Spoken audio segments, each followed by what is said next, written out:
Hi, welcome to the Agent Odyssey. My name is Matt Wyman. I'm the CEO and co-founder of Acario.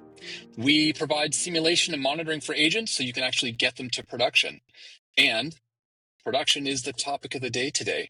I have Korash Hernandez with me today from TrueAgents, COO and co-founder.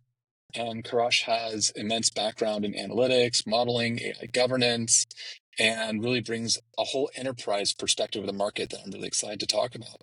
Korash, maybe you can tell us a bit about what you're up to at TrueAgents. Sure. So I'm Korash Hernandez. I founded TrueAgents in 2023.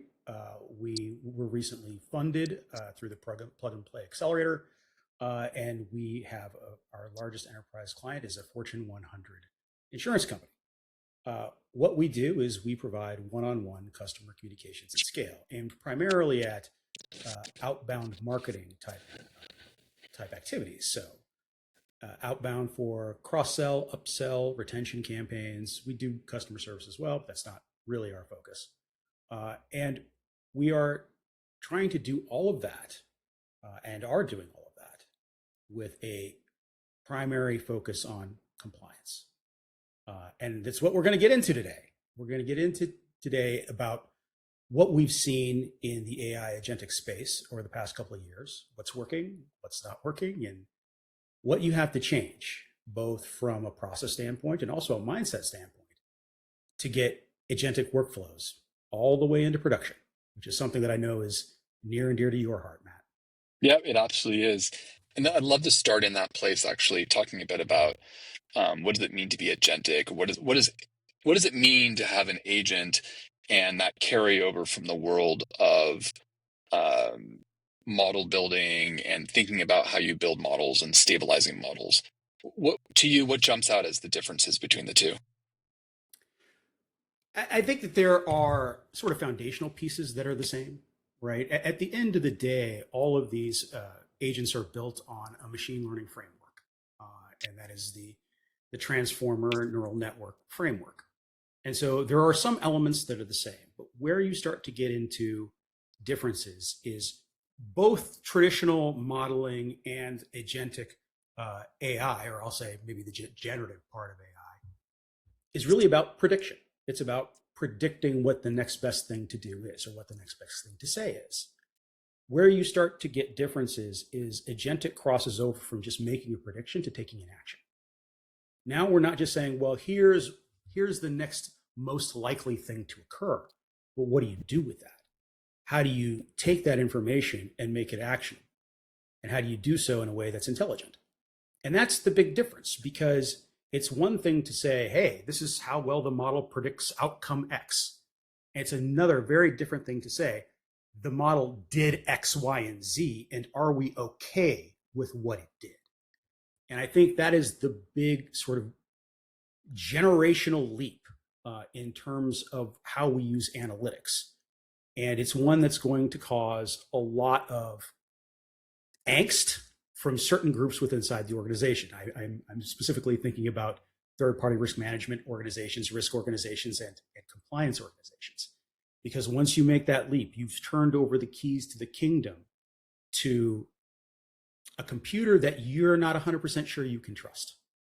And I think that's a big part of the problem that people in this space need to think about and solve, is how do you solve the trust component?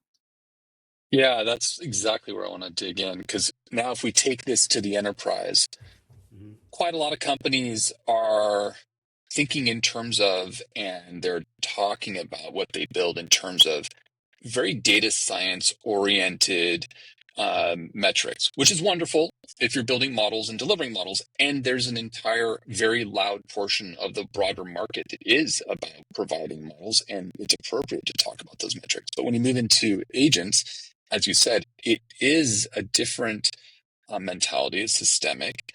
You're thinking about a system of these different models interacting together.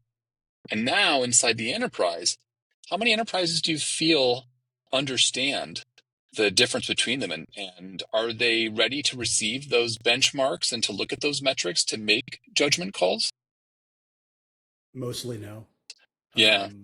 I think that what we've been seeing in the industry particularly from regulated industries that we deal with, from insurance, financial services, there is still a lack of understanding about how to get your arms around this. Because yes, you can measure how well the model predicts the next token. You can measure perplexity or entropy or MMLU, and all of those are fine and dandy, but they're all very generic. They're all about, well, is the model capable of producing something that's reasonable? But these enterprises aren't deploying a benchmark or an evaluation set. They're deploying a workflow. They're deploying a process that they're going to use to affect their clients. And so it's not enough to say, well, I can measure how well it does. The question is how well is it for the purpose you're using it for? How well does it fit that? And so you need to be very careful and thoughtful about how you put together an evaluation framework around the use case you're deploying, not the model. The model, like, whether you're using, Claude or ChatGPT, or you even homegrown something like that's one thing.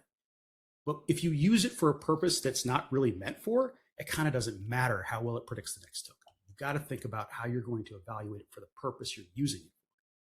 And I think this is where a lot of these companies aren't ready. Some of those guidelines and standards are still being written.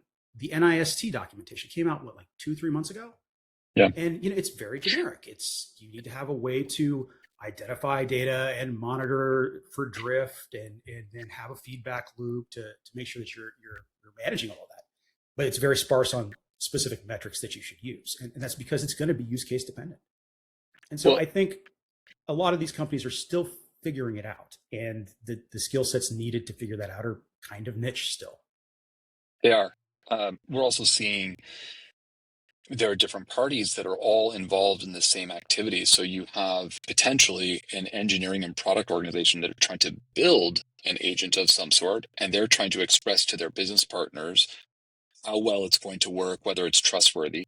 But then you also have teams outside of engineering that want to buy solutions that are agents, but they still have the same question. Well, XYZ company, can I trust them? And this is something you're running headlong into with TrueAgents.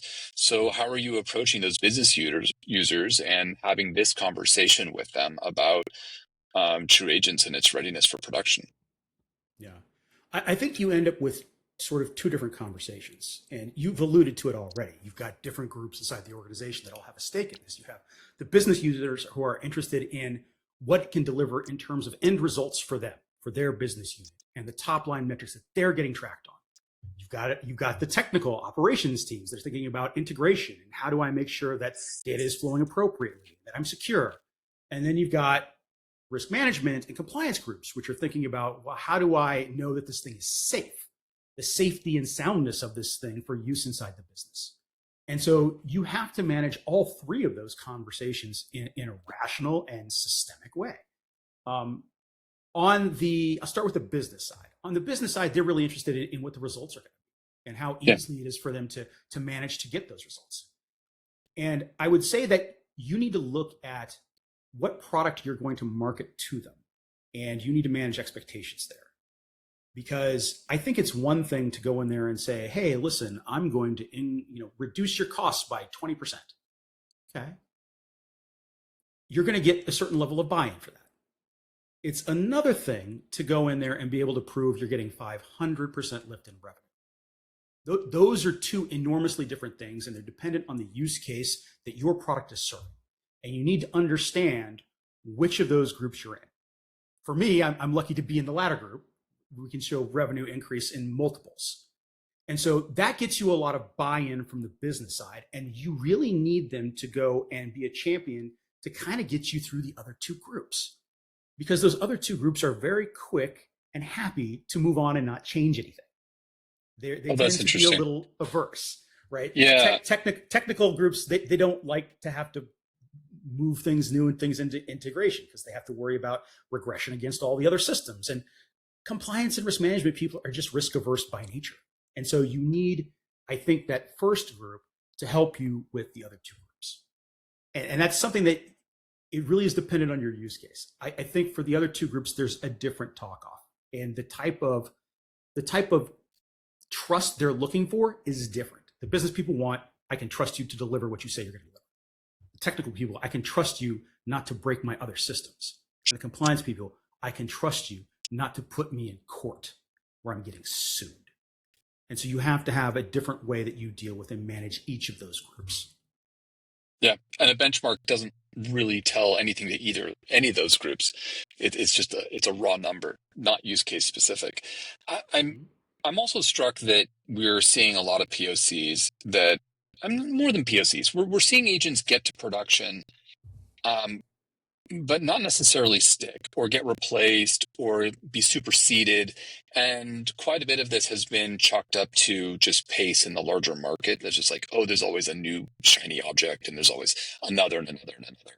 But Yeah. I wonder if it's actually something closer to what you're describing, in that if they're only lightly trusted, then they never have a chance to create roots within the enterprise and actually become sticky. And so I'm curious if you're seeing, as you start to have a conversation on the business side, if you see that expand within the organization, and so it can build some trust roots in other parts of the organization, how they're interacting. Yeah, I think this kind of goes back to it's an age old term in the business, the B2B SaaS world, and it's called land and expand.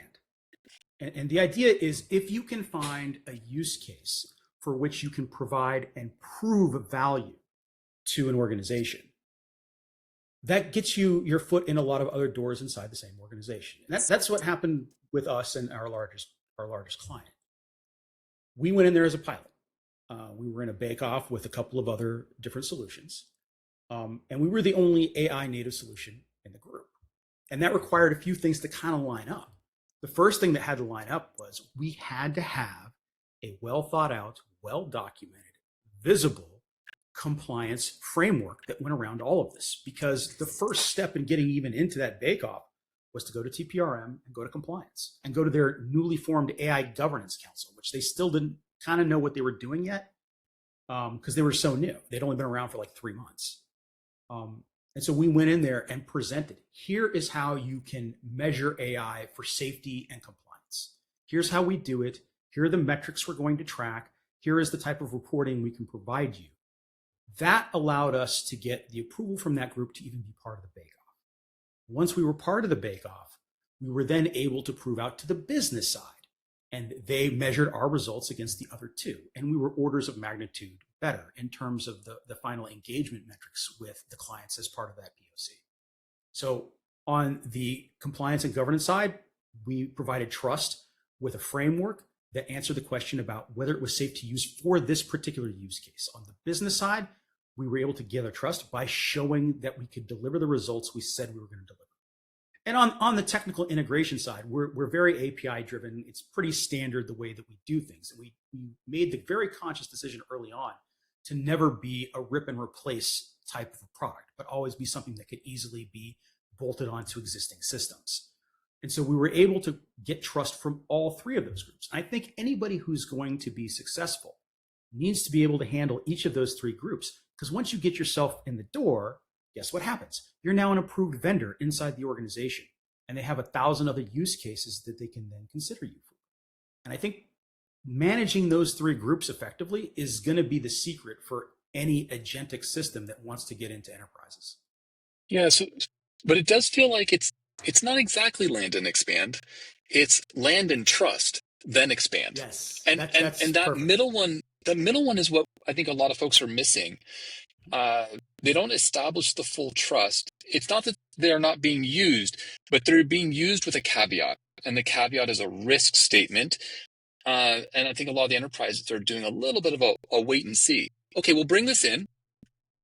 If it has the kind of multiples that we're looking for, then we're willing to put that little star next to it and wait to see how it goes for a time. If there's something better, it's not sticky yet. But once they get over the trust hurdle, then the rest opens up. Then you have the opportunity to reach out to other parts of the organization. And I think that trust wall is different for the business buying agents than it is for the internal teams building. Yeah. the internal I teams would agree. building, I think your earlier statement about um, looking at those metrics and benchmarks, it's a different set of habits.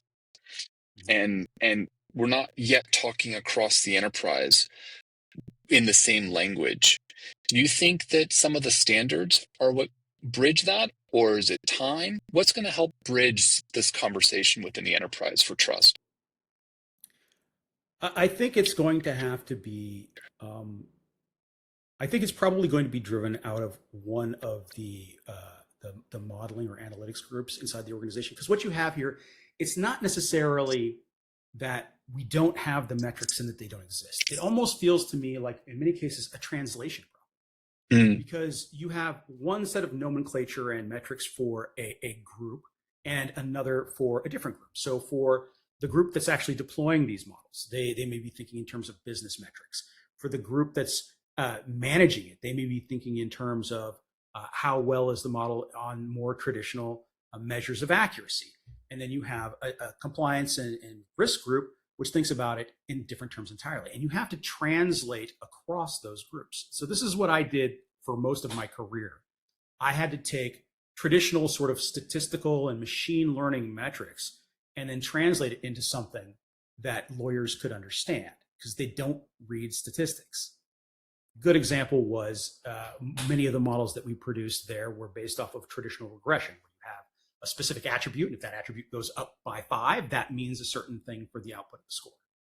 When you have that sort of translation, you can say, this is an attribute. If it goes up, that's good. If it goes down, that's bad. That's something that lawyers could evaluate and say, does it make sense that if that goes up, the score should go up? And if that goes down, the score should go down. And being able to translate from the way that we run evals on LLMs and agents into something that lawyers can understand without having to get a degree in machine learning, that is what you have to do. You have to be able to take the evaluations and turn it into something that is digestible by a non-technical audience in a way that speaks to their concerns. I think that's what needs to happen if you're going to have this cross trust across an organization. And that's not easy to do. no, it's not easy to do. Also, hearing you, it brought to mind systems thinking, Mhm. uh, which, I mean, even within engineering, where this is supposed to be one of the core skills, it's still a difficult skill. You have these architects and chief architects who truly are experts at systems thinking, but now that we're seeing agents that can talk to one another show up in large enterprises, and everyone, well, maybe I shouldn't say everyone, but there's definitely a view that in the future Mhm. we can see more process automation by having agents that are able to reach out to one another. That's going to require a whole new set of concepts, the systems thinking at minimum. And I'm not sure how you translate that to legal. I'm just curious how do you parse these internal agents working with external agents and the decision makers having to look across them? Do they rely more on governance, Mhm. like AI governance teams, or do they Yeah. start to distribute this knowledge into the system? I guess I'm coming back to the standards question in some ways. Yeah, Like, are we going to it's a get good there? point. And this reminds me of, there's something that people used to say about one of the organizations I used to work at. And I won't say their name to save them face, I guess.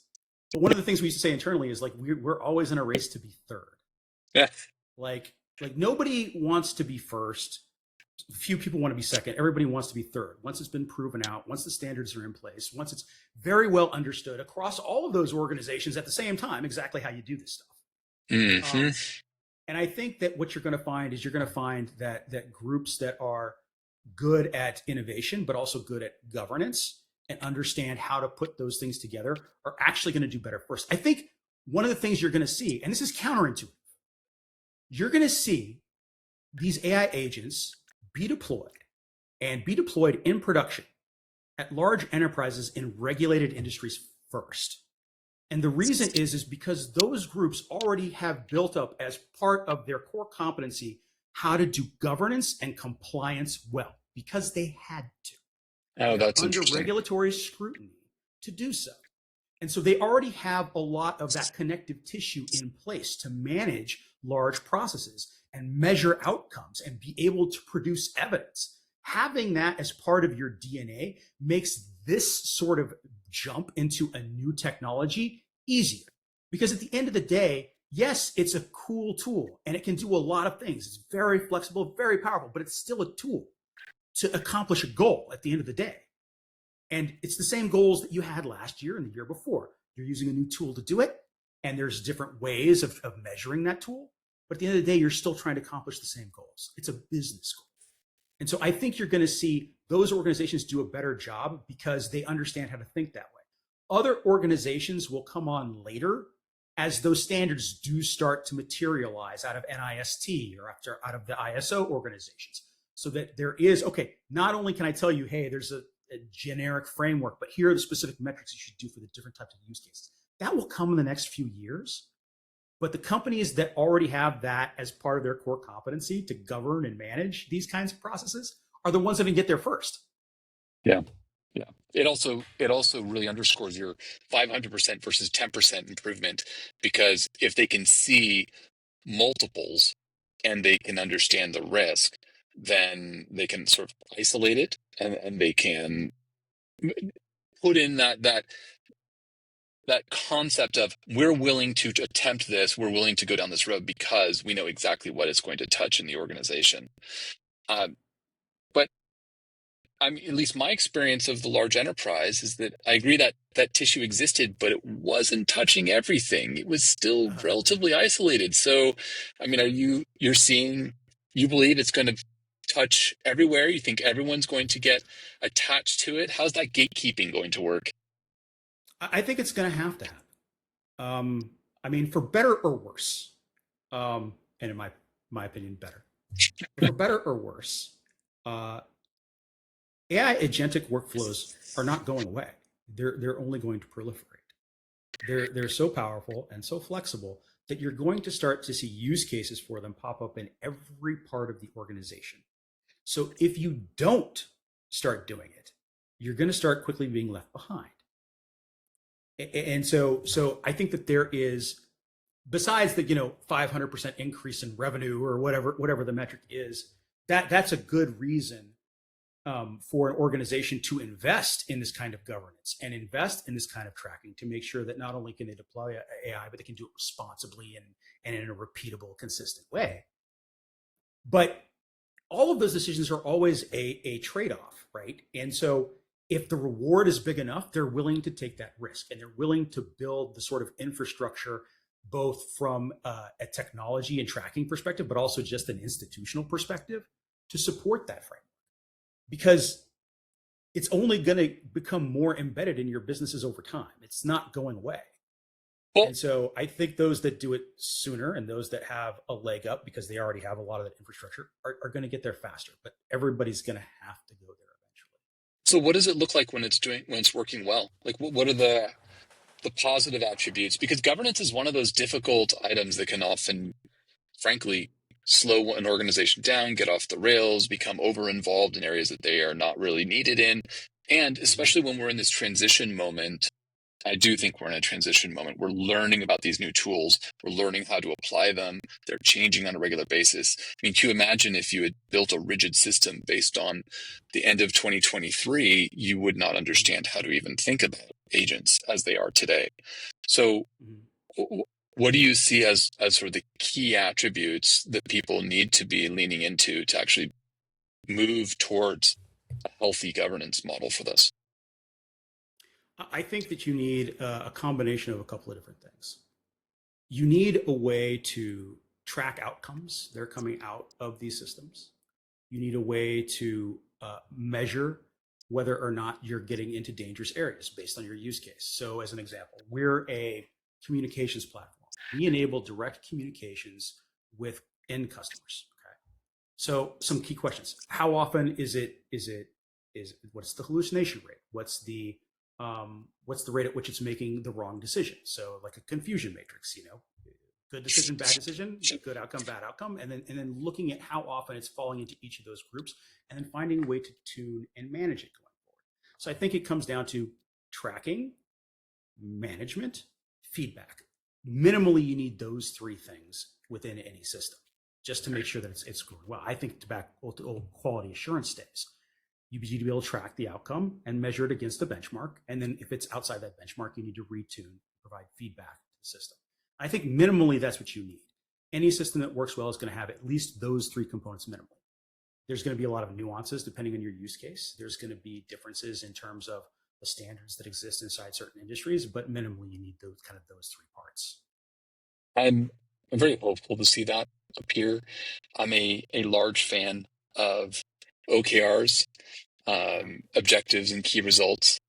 Mm-hmm. However, and I've had the opportunity to help put it in place in numerous organizations, and it's very painful every single time. No matter how metric oriented the organization thinks it is, Yeah. sitting down and actually articulating objectives and linking those to outcomes at every level in every department is difficult. And I don't think as many organizations know. And I agree with you to set up governance, to set up the kind of positive feedback loop that we need to see to understand whether or not an agent actually had the outcome that we expected will require us to be thoughtful about what it is our businesses are supposed to do. How are they supposed to operate, not just how they are operating historically.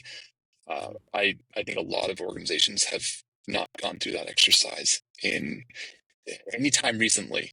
And it's going to be I think difficult. you're right.